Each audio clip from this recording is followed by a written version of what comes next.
Welcome back to my YouTube channel for everybody who have been following me, and welcome for everybody who is here for the first time.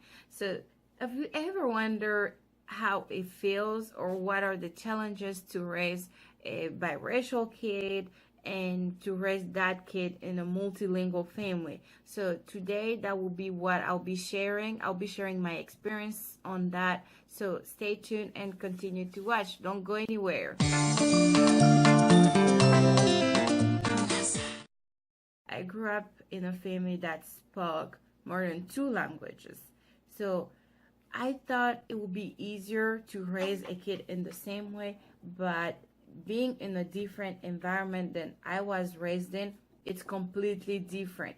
So that's what I'll be sharing today. So first I will talk about the way I planned my birth. So that's one thing that I never thought I would have. In my country, you go to the hospital, at least growing up, that's what I knew. You go to the hospital and you just do whatever the doctors tell you to do.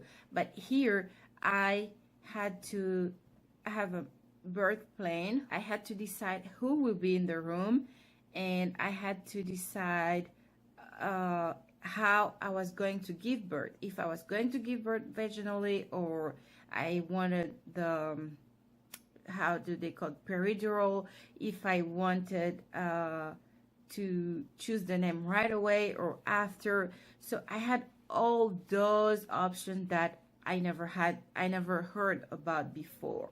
So it felt good to make all those decisions and to decide who's going to be in the room, who is going to be there as a doctor, how is the process going to be. So for me, that was really, it was really good.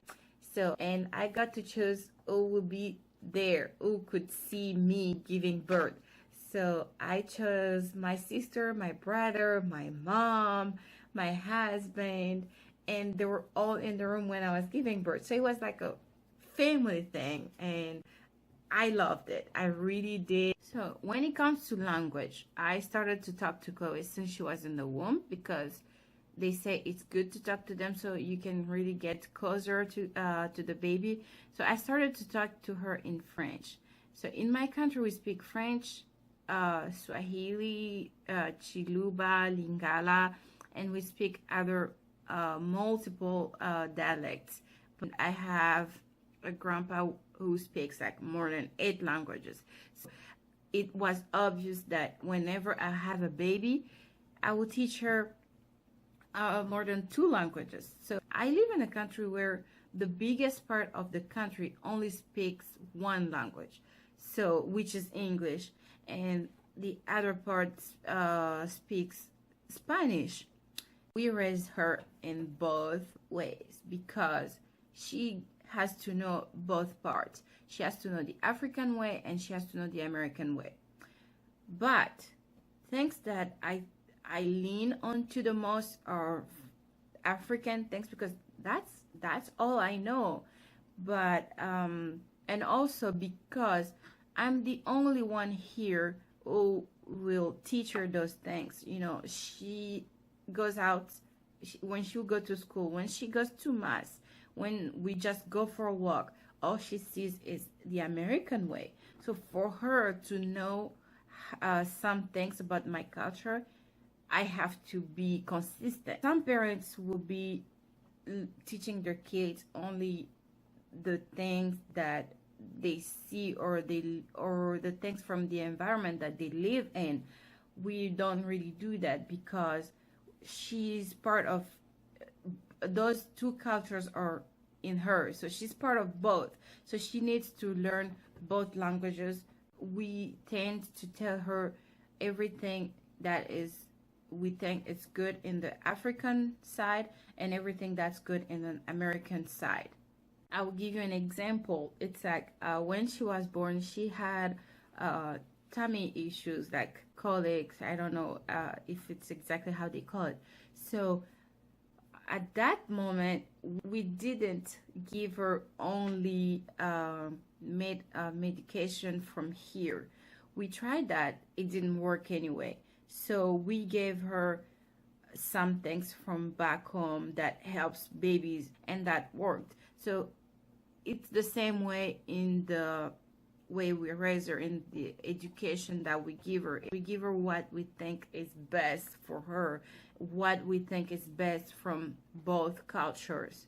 For example is her name.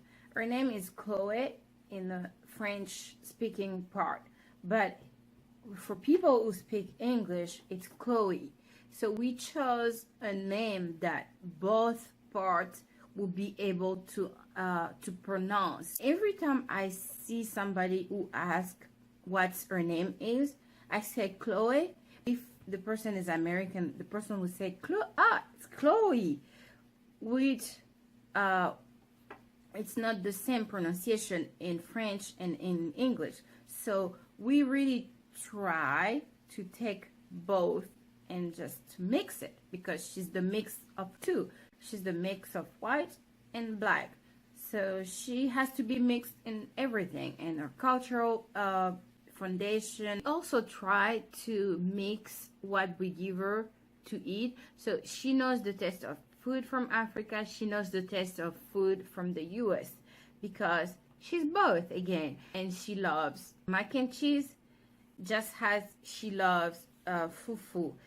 And fufu is the main dish in Africa, in Congo. We eat that with vegetables and either meats or fish.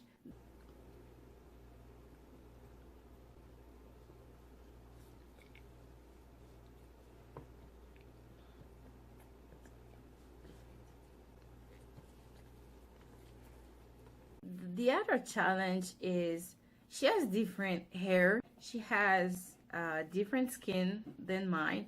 So what is challenging to me is I have to learn things like sunscreen. I didn't grow up with that. So for me, I was going to school with the sun shining like crazy. It was burning in my head and it was burning on my skin, but that's just how we did. So I think I forget to put things like that on her. I bought her a sunscreen for the first time when she was 23 months old, so just like a few weeks ago. So those things are really challenging to me, because I have to have somebody reminding me those, or I have to see other people for me to be alert and do them. It's really challenging, but it's fun because you learn every day. The most important thing is to be open to both cultures, to be open to advice on both sides.